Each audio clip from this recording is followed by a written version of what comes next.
Hey, what up, everybody? Matthew, my real life TV 505, back at it with another episode. Last time I hollered at y'all, I did a review for Swap on that Girl Scout cookie. I forgot to mention to y'all, man, when I got done smoking that thing, the munchies just kicked in on me. All of a sudden, my stomach started grumbling, nausea was gone, I had an appetite. I was ready to throw those munch, snack out. But definitely want to recommend that Girl Scout cookie if you ever are having some sort of nausea, GI symptoms, or you just don't have an appetite. Try that Girl Scout cookie from Swap. That shit definitely helped. So back at it here with another episode for y'all. And this one is something that's a little bit more on a personal level for me. And I'm going to be sharing a little bit more about my experiences with using medical cannabis to help me overcome addiction. Something that I dealt with through pretty much through my 20s. So just to kind of share with y'all, I've been using cannabis for a really long time without even realizing it as being a medicine. Without even really realizing that it was helping me and treating me in the long run. And so when I went to get off cannabis, when I went to join law enforcement, I tried to play it by the book. If you had to go to the doctor and get a prescription, you take that prescription. You don't smoke pot. That was the stigma. That was the norm. So basically, what ended up happening when I got sick, back in 2008, and I got diagnosed with this Gaucher's disease type 3, I was also diagnosed with the chronic bone crises. I had a vascular necrosis of my left hip, where the bone is completely deteriorated and was basically gone because of this disease that stored and dissolved that hip. So that's so when I was going through all that pain, I was working law enforcement, and they had stuck me at that time. The doctors had put me on morphine. Started off with a low dose of morphine. I think it was something like 5 milligrams, like once every 8 hours, 12 hours is needed for pain. Fine, did that I was supposed to, but it started to make me real, sluggish. I wasn't as sharp as I used to be. Wasn't as on point. Wasn't as quick. Wasn't as even strong as I used to be, or energetic. But the pain was still there, and the pain increased, and increased. The more that this hip dissolved and fell apart, the more pain I had, the more inflammation I had. So then they started putting me on stronger doses of morphine. These morphines went all the way up to like 30 milligrams of morphine. All right, I mean, like strong fucking morphine pills, and with doses of once every, like, I think it said 8 hours is needed for pain, and it was a ridiculous amount. Now I just know that these things were being shoveled out back in 2008. Doctors were shoveling these things out there, not just to me, to everybody. And so they put me on those. They put me on some oxycodone, hydrocodone. They put me on, these strong ass Tylenol, the strong ass ibuprofen. I had developed a lot of anxiety when I was put on a paid administrative medical leave because of my disease. So I developed a lot of anxiety being home alone. My father had passed away. I was all alone dealing with this illness, and so they put me on lorazepams. So there I am. I'm on morphine. I'm on lorazepam, and alongside with hydrocodone and Tylenol, ibuprofens.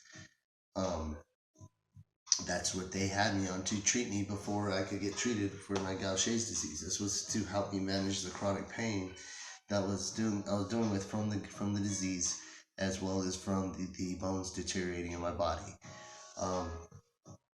So next thing you know, taking these medications, I ended up kind of developing a habit. Now, mind you, this is in 2009 that I'm taking these pills. 2009. So 2008 diagnosed. By 2009, they got me on these pills. So they got me on my infusions. They got me on these pills, and my body's getting used to it. I've been taking the pills for so long, and the doses have been going up. My body started developing, like, I want to say, like, immunities to these medications. And so I ended up taking more. Instead of one every 8 hours or 12 hours, it ended up being like two 30 milligram pills every 6. And then eventually, what I ended up doing was taking about 4 of these 30 milligram morphine pills along with a couple of those lorazepams in a very short period of time. I believe it was a 4-hour period, maybe even less. Could have even been 2 to 3. Not too sure, because I did end up accidentally overdosing myself because of this pain. It wouldn't go away. The pain would not go away, and ended up accidentally overdosing. Don't really remember much, in and out of a lot of things. I remember a family member finding me. Um, we weren't reported to the hospital. I was taken care of because this family member was in the medical field, knew what they were doing, took care of me for what they said was 3 days or something like that. I was out for 3 days in their house, and they kept me alive. So thank you to my auntie for keeping me alive during that time. She knows who she is. And came out of that and got real sick after that, because I after that overdose, I decided to get off the pills for a little while. I was gonna get off those pills, and so I withdrew for a couple of weeks, really bad, like really bad. I was to the point of vomiting, shitting at the same time, simultaneously at the same time, standing inside hot and cold showers, shivering and hot, tossing, turning, pins and needle feeling all over my body.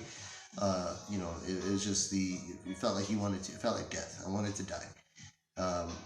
I was still on pain administrative leave at this time, mind you. So, you know, I had talked to some family who had, I still had access to weed, what we called at that time weed. Now, it is known as the medical cannabis. But so I got a hold of some, and I knew what it was going to help me do, so I used it to help me alleviate the nausea of kicking these medications. It helped me to calm my symptoms down, kind of get rid of that nausea, calm down the stomach, calm down the nerves, and it kind of, the cannabis really helped me get over. It really helped me get over the withdrawals of those opiates and those the razepams, those like psych meds, basically anti-anxieties. And so got off those. While I was, paid administratively, I began using cannabis, because what happened was that's not even the part of it. I ended up still using the pills, and I ended up still taking them and more and stuff, and I didn't overdose or anything like that. But what ended up happening is, later in life, a few other things had happened to me where a few other things ended up happening where I lost family and stuff like that. Kids had left, like ex left with the kids, found family members dead, and I kind of went back to my addiction. I went back to doing the pills. I went back to, and not just doing the pills, like crushing them and shoving them up my nose to get the effect a lot faster, kind of style. And it was bad, because then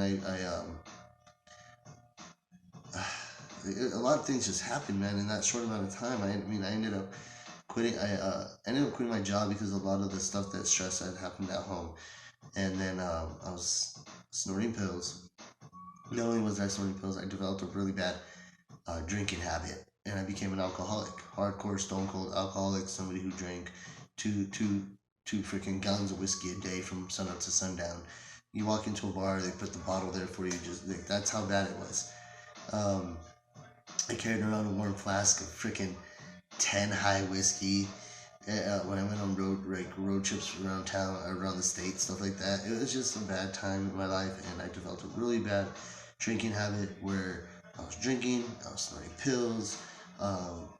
There was times where there was, like, I guess you could say, attempted overdoses, attempted suicides, like on purpose.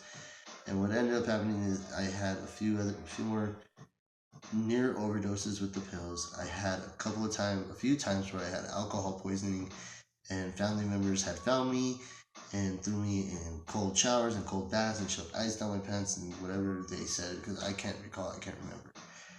All I know is that I was at a hard time in my life, and I was addicted to the fast life. I was addicted to fast cash. I was addicted to fast ass, I was addicted to fast pills. I was addicted to fast alcohol. Just living fast, living it on the edge, having a good time, being in my 20s. Living with the disease, not expecting to live long. Um, and what ended up happening was I got threatened to have my children completely taken away from me. So when they threatened to take my children completely out of my life, I knew that that's not something I wanted. That's not the parent that I wanted to be. I wanted to be better than that, and I was going to be better than that. And so I pretty much quit the alcohol and the pills cold turkey. And again, I went through bad, bad, bad withdrawal effects, like really bad, especially from alcohol and shoving pills up my damn nose. It was a painful withdrawal. It wasn't just like nauseating and sick, and it hurt. I mean, like, to the core of my bones, to the pit of my stomach. I mean, it hurt, and into the inside of my emotions and my spirit. I was hurting, and but I did it. I did it. But I couldn't do it without medical cannabis. I couldn't do it without weed to calm me down. I couldn't do it without the cannabis to chill the nerves, to ease the pains, to erase the memories and the thoughts, and just to help bring you back to life, to help bring you back to normal. Just talking about this just gets me all like worked up again, because it brings back that PTSD, and it brings back that anxiety. And I want to show you like a video documentation of that shit really fucking happening, man, because it's not bullshit. This is an actual medication. Just talking about what I went through with those addictions, the loss of the children, and the deaths that I saw, it just, what I had to deal with work is shit, and being diagnosed with illness, and overdosing, and coming back, and alcohol poisoning, and coming back, and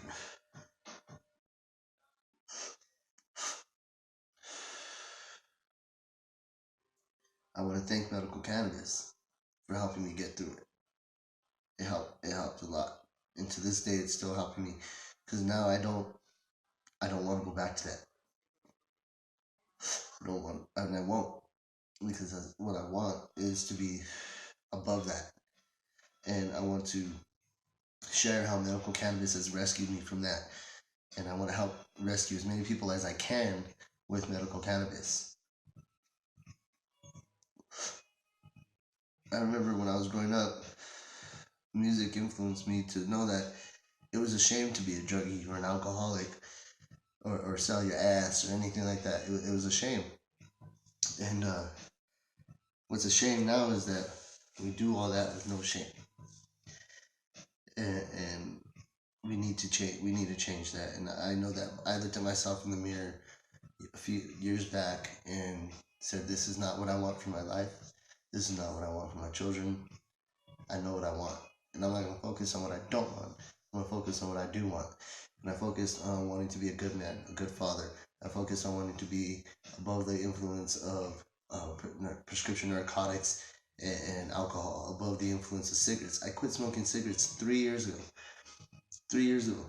Cold turkey after 20 years of smoking cigarettes. I started smoking cigarettes when I was 10 years old at the bus stop.